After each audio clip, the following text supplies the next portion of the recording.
Welcome to another deep dive. This time, we're going to explore fear. Well, more specifically, this book, Confronting Fears, Overcoming Paralyzing Doubts to Unlock Your Path to Personal Growth. I'm excited to dive into this one with you. It's a fascinating read for sure. Yeah, and it's something that I think we all deal with to some Yeah, extent, right? absolutely. And I was actually really surprised by this stat. It turns out over 70% of people experience anxiety that affects their lives. It really makes you realize you're not alone in this. Yeah, that's a huge takeaway for me from the book, too. It really emphasizes that. And it also gets into this idea that fear is a double-edged sword, right? Interesting. On the one hand, it's essential for survival. Yeah. Think about like, if you're about to step in front of a speeding car. Right, right. It's that jolt of fear that makes you jump back and avoid danger. It's Yeah. totally doing its job there. But then there's the other side of the coin. The flip side, when it kind of backfires. Exactly. That's what the source calls maladaptive fear. It's where it goes from being this helpful signal to, like, dictating our choices, even when there's no real danger present. Yeah. And the book really stresses that recognizing this difference, adaptive versus maladaptive, is the first step to really confronting those fears. So it's like we're trying to figure out, is this fear friend or foe? Exactly. And the book goes on to lay out these, like, 8 major barriers that fear throws in our way when we're trying to grow personally. It's like fear built this obstacle course. An obstacle course. Yeah. And the first one it talks about is ambivalence. Okay. Have you ever felt like you're kind of torn between wanting to make a change, but then also clinging to that comfort of what you already know? Oh, yeah. All the I time. think we've all been there. And the source suggests a way to kind of tip the scales there. I'm all ears. It says to really zoom in on what you stand to gain by pushing past that comfort zone. Like, really envision what could be possible if you weren't so afraid. Okay, so it's about weighing the potential rewards against those, like, perceived risks. Yeah, exactly. And speaking of feeling stuck, this next obstacle in the fear obstacle course is something called reactance. Oh, yeah. It's that like knee-jerk no when we feel like we're being forced into something, even if it's good for us. Right, right. It's like, when your doctor tells you to cut back on sugar, all you can think about is all the delicious desserts you can't have. Exactly. And the source has this neat little trick to reframe that. Instead of focusing on what you think you might be losing, try focusing on what you could gain. Okay, I like that. So, like, instead of, I have to give up sugar, it's like, I get to discover a whole bunch of new flavors and I get to feel way more energized. It's like turning have to into get to, which totally changes the feeling. Exactly. And then we bump into, oh boy, the perfectionism wall. Oh, this is a big one. Yeah. Striving for excellence, it's great in theory, but doesn't it backfire sometimes? Absolutely. And the source really calls perfectionism out on this. Yeah. Saying it can lead to procrastination and just like analysis paralysis. You get Yeah. so afraid of not doing something perfectly that you just end up doing nothing at all. Ouch. So instead of flawless, maybe we need to get comfortable with good enough. Yeah. And, celebrate those little wins along the way. Because it's a journey, right? Exactly. It's about progress, not perfection. Yeah. And speaking of actually taking action, next up on this obstacle course, we've got, well, the procrastination hurdle. Oh, we all know that one. We've all been there. That big project's looming. But suddenly cleaning your junk drawer seems so much more appealing. Way more appealing. Does the source offer any, like, practical advice on how to actually beat procrastination? It talks about breaking down those big tasks into smaller, more manageable chunks. Okay. And setting like really specific deadlines for yourself. So instead of being totally overwhelmed by this huge project, you just focus on knocking out one step today. That's a good strategy. Like if you're dreading writing a big presentation, maybe you just start by creating the outline. I like that. Like the saying, a journey of 1,000 miles begins with a single step. Exactly. All right, what's next? What else is fear throwing at us in this obstacle course? Okay. This next one can be a little sneaky. Mhm. It's emotional reasoning. This is where our feelings are kind of calling the shots, even if those feelings aren't really based in reality. It's like when you feel unqualified for a job, so you don't even bother applying, even though on paper you totally meet all the requirements. Okay, so it's like our emotions are kind of hijacking our rational minds. Exactly. And the source really highlights how important it is to separate those feelings from the facts. Your feelings are valid, don't get me wrong, but they're not always the most reliable source of information. They don't always tell the whole story. Right. So it's about learning to Like, challenge those negative thoughts and get a more balanced perspective. So we need to become like fear detectives, Yes. gathering evidence and cross-examining our own anxieties. Love it. And that actually leads us nicely into the next obstacle, helplessness. You ever get that feeling that no matter what you do, things will always turn out badly? Oh, all the time. It's like that feeling of having zero control over your own life. And the source suggests that the antidote to that is building resilience, Mm, shifting from I can't to I can. I like that. And to start, try focusing on what you can control. Okay. It might be setting, small, achievable goals, or even practicing positive affirmations to push back against those negative thought patterns. So even when things feel huge and scary, there are still things we can do to build our own confidence. Exactly. It's about taking back that sense of agency. And remember, you don't have to do this alone. The source emphasizes that seeking support is a sign of strength, not weakness. Yeah, that's such an important reminder. We already mentioned that stat about how common anxiety is, so why suffer in silence, right? Exactly. Reach out to friends, family, a therapist, whoever you trust. It can make a world of difference. And speaking of support, this next barrier throws a real curveball. It's the fear of failure and the fear of success. It's a fascinating paradox. Wait, fear of success? Why would anyone be afraid of succeeding? It sounds counterintuitive, I know. But the source points out that sometimes people fear success because of the pressure that comes with it. The pressure. Like, what if you can't handle the added responsibilities or the expectations? What if hitting your goal means like upending your whole life and you're just not ready for that? Exactly. Or maybe you're worried about disappointing people who are like counting on you. All valid concerns. And to deal with this, the book suggests a two-pronged approach. Interesting. So to tackle that fear of failure, shift your focus from the possibility of failing to the opportunity for growth. See those stumbles as valuable lessons, not setbacks. So flip the script. Exactly. And then for that fear of success, the source suggests examining your beliefs about what success actually means to you and make a plan for how you'd handle those new challenges that come with achieving your goals. Be proactive. Plan for success. And, find those mentors or coaches who have kind of walked the path before you. Right. It's about choosing to be in the driver's seat, not letting fear take the wheel. We've made it through a lot of these obstacles. It's been quite the journey so far. We've tackled 6 fears head on. Feeling pretty good about our progress. Me too. But I have a feeling this fear journey isn't over just yet. The source has got more in store for us, right? You are absolutely right. It goes on to give a whole toolbox of practical strategies for facing our fears. And that's what we'll get into next. Diving into these strategies, one thing that really jumped out at me was the emphasis on mindfulness. Oh, interesting. I'll admit, when I think mindfulness, I usually picture like meditation, relaxation, that kind of stuff. Yeah. Not necessarily like tackling my biggest fears head on. Right. But thinking about it, mindfulness is all about being present, Yeah. right? Aware of your thoughts and feelings without judgment. So could that be the key? To understanding our fears better. Exactly. The book argues that mindfulness helps us observe those thoughts and feelings without getting like swept away by them. Okay. Like imagine you're about to give a presentation, right? Your heart's racing, palms are sweaty. Mindfulness lets you notice those sensations without freaking out. Without letting them take over. Exactly. It's like, okay, I'm anxious, but that doesn't mean I can't do this. That's powerful. So instead of fear calling the shots, mindfulness gives us a little breathing room. Exactly. And the source even gets into specific techniques. Oh, cool. Like meditation, journaling, as ways to actually cultivate mindfulness. Yeah. Imagine, taking just a few minutes every day to sit quietly, focus on your breath, or even just jotting down your thoughts and feelings in a journal. Yeah.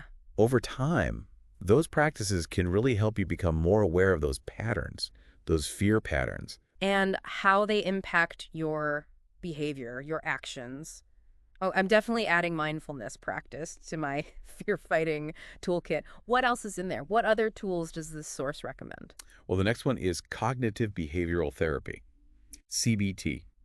It's a type of therapy that focuses on identifying and changing those negative thought patterns we've been talking about. Okay, I've definitely heard of CBT, but I'm not going to lie, I'm a little fuzzy on how it actually works. Yeah. Well, think of it this way. It's based on this idea that our thoughts, our feelings, and our behaviors, they're all interconnected. So if you change one, you can often change the others. Okay. So let's say you're terrified about giving that presentation, right? Mm-hmm. And the thought that's causing that fear is, I'm going to totally blank and everyone's going to judge me. CBT would help you challenge that thought I challenge it with how? evidence. Oh, okay. Maybe you've practiced this presentation a dozen times, you know your material cold, Hmm. and even if you do stumble, it's not the end of the world. Right. So it's like you're training your brain to see things more realistically. More realistically, yeah. That makes sense. And a key technique they use in CBT is exposure therapy, Okay. which involves gradually confronting those fears in a safe space. So it's like dipping your toes in the water before jumping in the deep end. I like that. So if public speaking is the issue, you might start by practicing in front of a mirror, then maybe with a friend, then a small group, and eventually work your way up to larger audiences. So you're building confidence in stages. It's kind of like we were talking about earlier with breaking tasks down into smaller chunks. Yeah, exactly. It's not about making this huge leap. It's about taking consistent steps forward, even if those steps feel small. Small but mighty. And then, last but not least in this fear-fighting toolkit, is building strong support systems. It seems pretty simple, but I think it's easy to underestimate how powerful it is to have people in your corner. Absolutely. And the source really hammers home that point. It says having that supportive network, whether it's friends, family, even a therapist, can be absolutely crucial on this journey. It's about having people who understand your struggles, who offer encouragement, and who celebrate your wins with you. Yeah, it's important to emphasize that asking for support is not a weakness, it's a sign of strength. 100%. And remember that statistic, over 70% of people are dealing with anxiety. So many of us are going through this. Why go it alone? Right. Sharing our struggles can be really liberating and can create amazing connections. I love that. It's like this whole deep dive isn't just about conquering fear, it's about building those connections, right? Totally. Yeah. Recognizing that we're all in this together. Hmm. So we've talked about the barriers, the benefits of facing those fears head on, and now we've got this toolkit of practical strategies. But how do we actually put all this into practice? Yeah, that's the million-dollar question. We've got the map. Now, how do we navigate this terrain? Well, the source stresses that there's no one-size-fits-all approach. Everyone's journey is going to be different. Right. But there are some guiding principles that can help us along the way, and it all starts with self-awareness. Self-awareness. Okay. Pay attention to your fears, notice when they pop up, Yeah. and try to figure out what's triggering them. So we're like fear detectives, gathering clues. Exactly. Yeah. And that's where those mindfulness techniques come in handy, right? Journaling, meditation, just taking a few minutes to sit and observe your breath. Yeah. These can help you become so much more aware of those fear patterns. And how they're driving your actions. I've been thinking about some of my own fears lately. I've always wanted to write a book, but the thought of actually putting myself out there, sharing my work with the world, it's terrifying. That's a perfect example of self-awareness in action. Yeah. You're recognizing the fear, acknowledging it, and now you can start to really explore it. What exactly is it about sharing your work that feels so scary? Is it fear of criticism? Fear of failure? Maybe even fear of success? Wow, there really are multiple layers there, aren't there? Right. And I guess the next step would be to start challenging those fears. You got it. Put them on trial. See if they hold up under scrutiny. Okay. This is where cognitive restructuring comes in. Remember, CBT is all about identifying and reframing those negative thoughts. So instead of letting that inner critic say, you're not a good enough writer, I can fight back, right? Exactly. Maybe remind myself of positive feedback I've gotten on my writing, or think about how much joy I get from the creative process itself. Exactly. It's about replacing those fear-based thoughts with more empowering ones. Yeah. And don't be afraid to loop in your support system during this. Yeah, that's right. Talk to your friends, your family, whoever you trust. Get their perspective, their encouragement. It's like having a cheerleading squad for your soul. They can help you see your strengths when you're doubting yourself. Exactly. And then speaking of taking action, that seems to be the biggest theme running through all of this, right? Yep. It's not enough to just think about facing our fears. Mm. We have to actually do something about them. Put in the work. Yeah. So it could be something small like signing up for a writing class you've been thinking about, or sharing a piece of your writing with a trusted friend for feedback.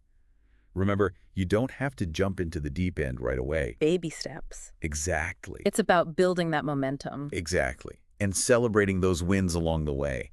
Each time you face a fear, no matter how small, you're building confidence and resilience. We don't have to wait till we've accomplished this huge thing to feel good about ourselves. Exactly. We can celebrate those little acts of courage, when we choose to face a fear instead of letting it control us. That's such a good point. Right. And those little celebrations can really fuel the journey. They remind you of your progress, Yeah. keep you motivated to keep going. Okay, I gotta admit, I'm feeling really inspired by all of this, but also a little overwhelmed. That's understandable. It's a lot. The self-awareness, the challenging the fears, the action, the celebrating. It is a lot. Yeah. And it's totally okay to feel that way. Yeah. This work can be tough. It's not always easy, not always comfortable to face those fears head on. There will be times you doubt yourself, times you want to give up. But the key is to just keep showing up for yourself, even when it's hard. So it's not about being perfect. It's about making progress. Exactly. It's about accepting the messiness, of the whole process. Embracing the mess. And remember, you don't have to do this alone. Right, right. You've got your support sisters. You've got great resources. Like this book we're discussing, you've got us. I'm so glad we're on this journey together. Me too. This conversation has given me such a new perspective on fear, on how it plays a role in personal growth. But before we wrap things up, there's one more thing I want to explore. Okay. We've talked a lot about the internal stuff, the beliefs and experiences that shape how we relate to fear. Yeah. But what about all those external factors, like the messages we get from society, from the media, from our culture? How do those influence our fears and our ability to grow? That's such a good point. And honestly, the source doesn't really go in depth on that. Yeah. But it definitely got me thinking, how do we reconcile those internal struggles with those external pressures that sometimes seem designed to make us anxious? Right. It's like a double whammy. It is. We're battling these inner critics while also navigating a world that sometimes feels like a fear factory. It does. How do we stay grounded in all that? It's a tough one, right? Like Yeah. trying to grow this courage and resilience inside ourselves while the world's throwing all this fear-mongering stuff at us. Yeah, it can feel like you're constantly fighting an uphill battle. Where do we even start to untangle all that? Well, the source doesn't really dig deep into that aspect, but it did get me thinking. I think step one is like being super aware of all those messages we're taking in. Becoming more mindful of the information we consume. Exactly. Are we letting those messages control our fears, or are we choosing what we let in? So, are we constantly doom scrolling through news headlines that just make us anxious? Yeah. Or are we intentionally looking for things that make us feel empowered? Right. It's about reclaiming that power, choosing to focus on information Okay. that actually supports our goals, our values, instead of just passively absorbing all that negativity. It reminds me of this quote I read recently. Fear sells, but hope heals. We have to be intentional about what we're feeding our minds. I love that. It's about creating your own emotional environment, right? Yeah. Surrounding yourself with people, ideas, experiences that lift you up, not drag you down. And I think it goes beyond just what we consume, too. Yeah, what do you mean by that? I think we can actually change the narrative. We can create and share messages of hope and courage, not just react to the fear-based stuff. So we use our voices to amplify the messages we want to see more of, share stories of resilience, celebrate the people who are doing good, speak out against hate. Yes. It's realizing that our individual voices matter. And when we all come together, we can create this ripple effect that goes way beyond just us. It's powerful. It's like we're not just on this fear journey for ourselves, we're blazing a trail for others. Exactly. It's about building a world where fear doesn't get to call the shots. I'm so grateful for this conversation. This whole deep dive has really shifted my perspective on fear. Me too. I feel like I actually have the tools to work with it now. And remember, you're not alone in this. We're all on this journey together. And when we face our fears, we make it a little easier for everyone else to do the same. We all rise together. Exactly. Thank you so much for joining us on this deep dive into the world of fear and personal growth. I hope this is giving you some things to think about, some tools to try out, and maybe even a little spark of inspiration. And until next time, keep diving deep. And keep choosing courage.